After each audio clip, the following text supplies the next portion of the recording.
इसमें सिर्फ छोटे अधिकारियों की को बलि का बकरा ना बना करके उच्च स्तर पर कार्रवाई सुनिश्चित की जाएगी।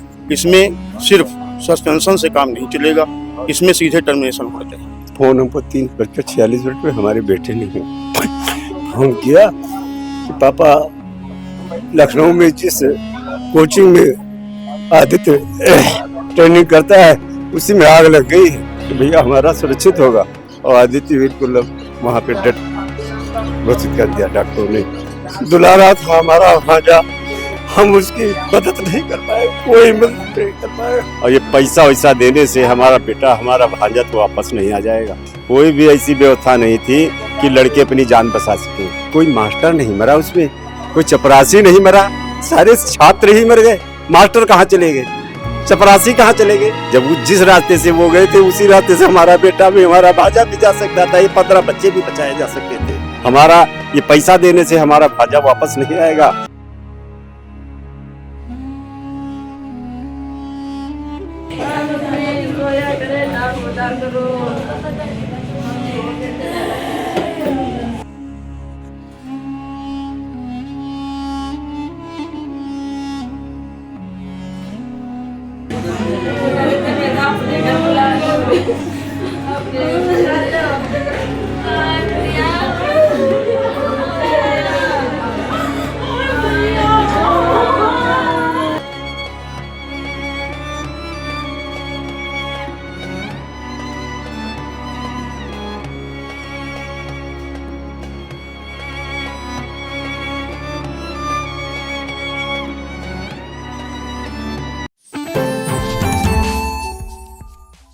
के अलीगंज में अग्निकांड में बिस्वा का सीतापुर के बिस्वा का एक व्यक्ति भी झुलस गया।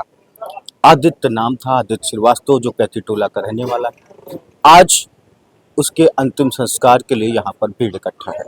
सोचिए, उन पल को याद करिए, उस समय को याद करिए कि जब एक तरफ आग और भभक दिखाई पड़ रही हो। कैसे क्या कुछ हुआ ये सिर्फ महसूस किया जा सकता है। बहुत ही हृदय विदारक घटना जिसने 15 लोगों को अपनी आगोश में ले लिया। एक ऐसी आग जिसने कई परिवारों के जिंदगी में आग लगाने का काम किया। आज हम आदित्य के घर के बाहर खड़े हैं। यहीं पर आदित्य श्रीवास्तव, जो एनिमेशन के स्टाफ टीम में से एक था, जो अब नहीं रहा। आज पूरा परिवार यहाँ पर अपनी संवेदनाएं व्यक्त कर रहा है। उनके चाचा और मामा हमारे साथ उपस्थित हैं। हम बात करेंगे या फिर क्या कुछ इस वक्त वो महसूस कर रहे हैं, और कहीं ना कहीं जो बड़ी चूक, बड़ी लापरवाही देखने को मिली, कहीं ना कहीं उस पर क्या कुछ कहेंगे। क्या नाम है? मेरा नाम अरुण श्रीवास्तव है और ये मेरा भतीजा है। बहुत ही हृदय विदारक और दुखद घटना है। इसमें प्रशासन की बहुत बड़ी लापरवाही दिखाई देती है। पहली लापरवाही तो जो हादसे के बाद जो राहत कार्य किया गया उसमें भी थोड़ा विलम्ब किया गया। अगर विलम्ब ना किया गया होता तो हो सकता है 2-4 जिंदगियां बचाई जा सकती थी, जिसमें मेरा भतीजा भी होता। मैं सरकार से यही मांग कर रहा हूं कि जितने भी ये संस्थान हैं, इन सभी संस्थानों के जो मानक हैं, मानक विहीन होने के बावजूद ये सब चलते रहते हैं। इसमें सिर्फ छोटे अधिकारियों की को बलि का बकरा ना बना करके उच्च स्तर पर कार्रवाई सुनिश्चित की जाएगी, तभी इस तरह के हादसे रुकेंगे। इसमें सिर्फ सस्पेंशन से काम नहीं चलेगा, इसमें सीधे टर्मिनेशन होना चाहिए। कैसा था आदित्य और क्या सोचकर आप लोगों ने भेजा था उसको? लगता वो वहाँ रह करके जो है नौकरी के साथ साथ आगे की तैयारी भी कर रहा था। बहुत ही होनहार छात्र था और बहुत ही धैर्यवान भी था, लेकिन उस हादसे के समय पता नहीं क्या हुआ, जब ये फंस गया और बहुत ही दर्दनाक मौत हुई। इसके साथ अन्य 14-15 लोग भी जो मरे हैं, उनके माता पिता पर क्या बीत रही होगी। सरकार को इस मामले में बहुत ही कड़ी कार्रवाई करनी चाहिए, जिससे ऐसी घटनाएं दोबारा ना होने पाएं। बाकी इनके मामा जी जो साथ ही में थे वहाँ पे। हादसा था क्या? किसी को फोन कॉल किया, किसी को मैसेज किया? कई वहाँ जो बच्चे छात्र फंसे थे, लोग फंसे थे, वो अपने परिजनों को फोन कर रहे थे और जानकारी दे रहे थे। क्या ऐसा कोई फोन कॉल वगैरह? जी, कोई फोन आया, कोई फोन जानकारी? फोन हमको 3:46 पे हमारे बेटे ने फोन किया कि पापा लखनऊ में जिस कोचिंग में आदित्य ट्रेनिंग करता है उसी में आग लग गई है। तो हम लखनऊ जा रहे हैं, हम कहा भैया चले जाओ। 3:46 पे इन्होंने फोन किया। उसके बाद हम आदित्य को फोन लगाए तो फोन पे बराबर घंटी जा रही थी लेकिन फोन नहीं उठ रहा था। तो मालूम हुआ कि बहुत बड़ा हादसा है। टीवी पे देखा धूधा जल रहा है तो हमने कहा कि हो सकता है अफरा तफरी में भैया का फोन इधर उधर गिर गया हो, न उठा कि भैया हमारा सुरक्षित होगा। और फिर वहाँ के सीओ अलीगंज से बात हुई, उन्होंने कहा थोड़ी देर में बात करो। फिर मालूम हुआ कि 4 जो है टीवी पे आ रहा था कि 4 जो है पेशेंट वहाँ भेजे गए हैं केजीओ में। तो हमने ट्रामा सेंटर से बात की। ट्रामा सेंटर में बताया कि आदित्य नाम श्रीवास्तव का कोई लड़का यहाँ पे नहीं आया। थोड़ी देर बाद फिर मालूम हुआ कि कुछ लड़के फिर भेजे गए। फिर संपर्क किया, तब जानकारी मिली कि हाँ लड़का वहाँ पहुँच गया है। फिर मालूम तब तक हमारा बड़ा भाई और हमारा जो है बेटा भी पहुँच गया। जानकारी मिली कि आदित्य ही है और आदित्य बिल्कुल वहाँ पे डेथ घोषित कर दिया डॉक्टरों ने। क्या अब हम क्या बताएं, हमारा इतना दुलारा था हमारा भांजा, हम उसकी मदद नहीं कर पाए, कोई मदद नहीं कर पाए। वो बड़ा अफसोस है शासन से। योगी जी से हमारी दरखास्त यही है कि जितने मानक विहीन विद्यालय संस्थान चल रहे हैं बिना एनओसी पैसा लिए एनओसी जारी किए गए, वो जिन लोगों ने जारी किया उन लोगों के खिलाफ कार्रवाई जरूर हो, सख्त से सख्त कार्रवाई हो, उनको टर्मिनेट किया जाए, उनको नौकरी से बिल्कुल निकाल दिया जाए, तब हमारी जो है मांग पूरी होगी। और ये पैसा वैसा देने से हमारा बेटा हमारा भांजा तो वापस नहीं आ जाएगा। हमारी दरखास्त बस यही है कि जिन्होंने फर्जी तरीके से एनओसी जारी की वहाँ पे हमको जानकारी मिली कोई भी ऐसा मानक नहीं था, कोई भी ऐसी व्यवस्था नहीं थी कि लड़के अपनी जान बचा सकें। ऊपर जीने में ताला लगा हुआ था, ऊपर भी नहीं जा सकते थे, नीचे भी नहीं जा सकते थे। एक बात और हमारे दिमाग में आ रही, कोई मास्टर नहीं मरा उसमें, कोई चपरासी नहीं मरा, सारे छात्र ही मर गए। 12-15 बच्चे मर गए उसमें। मास्टर कहाँ चले गए, चपरासी कहाँ चले गए, उनकी रक्षा किसने की? वो किस रास्ते से भाग गए? जब जिस रास्ते से वो गए थे उसी रास्ते से हमारा बेटा भी हमारा भांजा भी जा सकता था, ये 15 बच्चे भी बचाए जा सकते थे। ये भी जानकारी मिली कि उसमें लिफ्ट भी लगी है।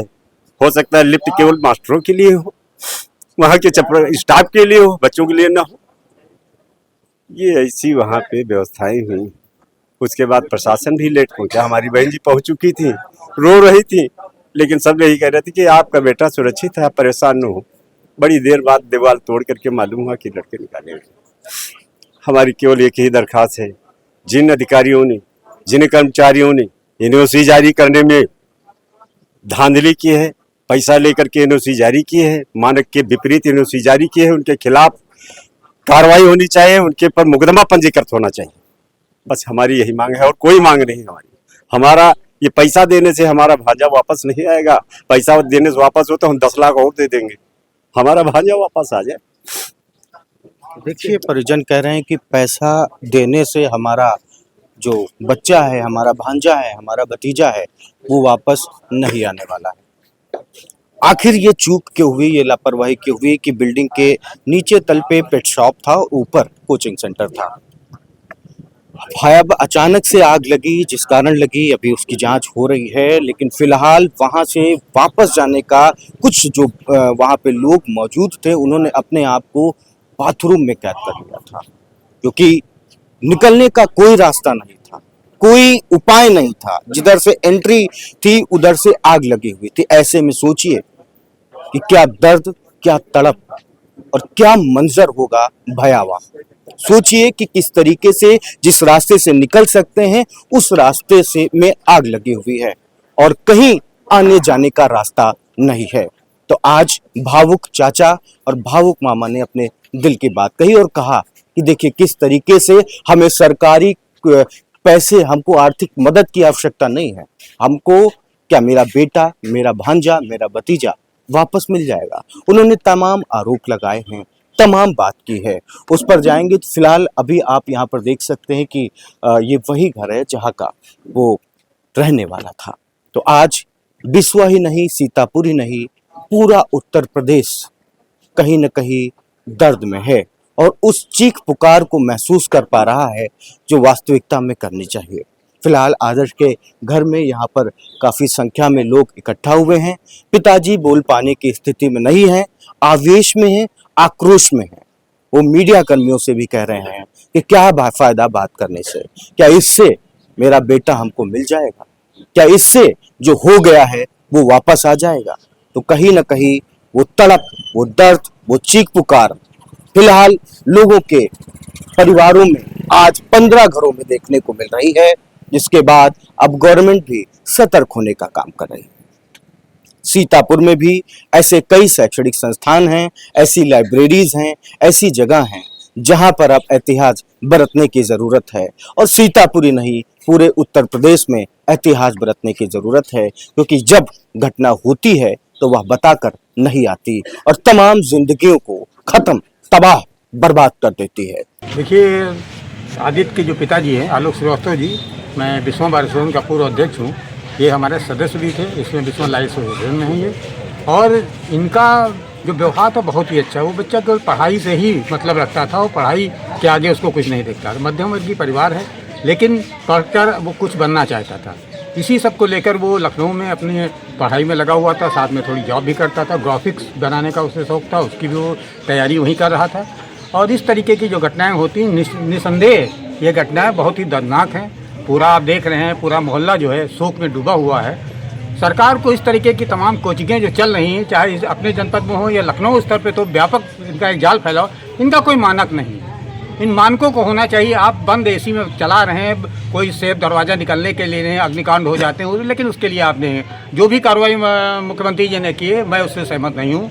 एक बड़ी कार्रवाई होनी चाहिए। जो लोग इसमें संलिप्त हैं, इसके साथ ही उसके परिवार को आर्थिक सहायता दी जाए, और जो भी उसकी माताजी हैं, उनके पिताजी हैं, उनको कोई ऐसा जिसको उसका रोजी रोटी का, या उनके एक बेटी और एक बेटा और है, उसको आगे पढ़ाई अच्छी चल सके, इसके लिए आर्थिक सहायता उसको कम से कम 10 लाख रुपए दी जानी चाहिए। सिंह साहब, क्या कहेंगे सरकार का जो भ्रष्ट तंत्र है, अभी तक क्षणिक कार्रवाई हुई है 2-3 लोगों पे, तो आपकी क्या मांग है? क्या जो ऐसे अफसर हैं चिन्हित की कार्रवाई की जाए? नहीं, ये जो कार्रवाई हुई वो तो आपने छोटे एक मच्छरों को मार दिया है, ये कोई कार्रवाई नहीं होती। कार्रवाई होनी चाहिए ऐसे जो इसमें बड़े लोग हैं। ऐसा नहीं कि शासन इस तरीके के जो कोचिंग चल रहे हैं, कोचिंग सेंटर, उनको नहीं जानता है। अगर आप जानते हैं तो उसका एक पूरा खाका तैयार करना चाहिए, उसको सरकार की तरफ से उसका एक मानदंड होना चाहिए। उन मानदंड को अब बिना अप्लाई किए हुए हजरतगंज हो, चाहे तमाम हजरतगंज में ही तमाम कोचिंग हम लोग देखते हैं जिसमें कोई मानक नहीं है। इसमें बड़ी कार्रवाई होनी चाहिए। और मैं कह रहा हूँ, ऐसे जो लोग उनको हो, चाहे वो बड़ा अफसर हो चाहे छोटा, उसको जेल जाना चाहिए। बहुत दुखद घटना है ये। राजधानी में जो घटना हुई है, उसमें हमारे 15 बच्चे मारे गए हैं। सरकार हमारी, हम सब आहत हैं।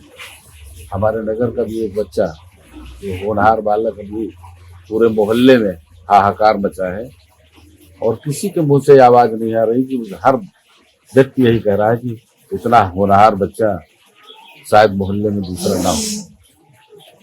हम पीड़ित परिवार के साथ हैं, हमारी संवेदनाएं उस परिवार के साथ हैं और उन परिवारजनों के साथ, सबके साथ हैं जिनके बच्चे इस दुनिया से गए हैं। और हम सब पूरी सरकार के साथ, हमारे मुख्यमंत्री जी ने और हमारे उप मुख्यमंत्री जी ने पूरी तरीके से संज्ञान लिया है। दोषियों के विरुद्ध कार्रवाई भी हो रही है, और हम सबकी संवेदनाएं उन पीड़ित परिवारों के साथ हैं। ईश्वर से हम विनती करते हैं कि ऐसे कठिन समय में असहनीय दुख सहने की क्षमता ईश्वर उनको प्रदान करे, और हम सब उनके साथ में कंधे से कंधा मिलाकर चलने का काम कर रहे हैं, खड़े हैं। पीड़ित परिवारों के प्रति हमारी घोर संवेदनाएं हैं। जो परिजन हैं, मृतक के परिजन हैं, उनका एक बेटा खोया है, एक होनहार बेटा खोया है, उनका एक सहारा खोया है। तो उनकी परिजनों की मांग है कि जो है उनको कहीं ना कहीं सरकारी सर्विस उनको दी जाए, उनके परिवार में किसी न किसी सदस्य को। इसके लिए आप कुछ मांग उठाएंगे? इस कठिन घड़ी में हमने बताया कि पूरी सरकार उनके साथ है, और जो बन पड़ रहा है हम करने का प्रयास कर रहे हैं, और जो भी उनकी मांगे हैं, उनकी अपेक्षाएं हैं सरकार के प्रति, हम सब उस पर चिंतन करने का काम करेंगे। मुख्यमंत्री जी से उनकी बात को पहुंचाने का काम करेंगे, और यथासंभव हमने बता दिया कि पूरी सरकार उनके साथ खड़ी है, यथासंभव हम सब उनके साथ मदद करने का काम करेंगे। ऐसा उन्हें हमने ढाढ़स दिलाने का काम किया है।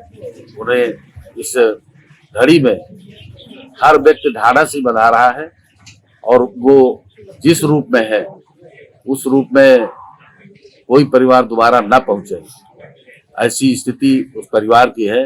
घर के लोग तो जवाब नहीं दे पा रहे हैं। माता जी उनकी बस केवल एक ही रट लगाए हैं कि हमारा लाडला हमको वापस कर दे। धन दौलत और नौकरी की वो बात ही नहीं कर रही, वो तो कह रही हमारा लाडला हमको वापस मिल जाए। लेकिन सरकार और हम जनप्रतिनिधि समाज पूरा उनके साथ है। बिस्वा से हमारे सहयोगी अमित जायसवाल के साथ, सुधीर श्रीवास्तव के साथ मैं अर्पित शुक्ला।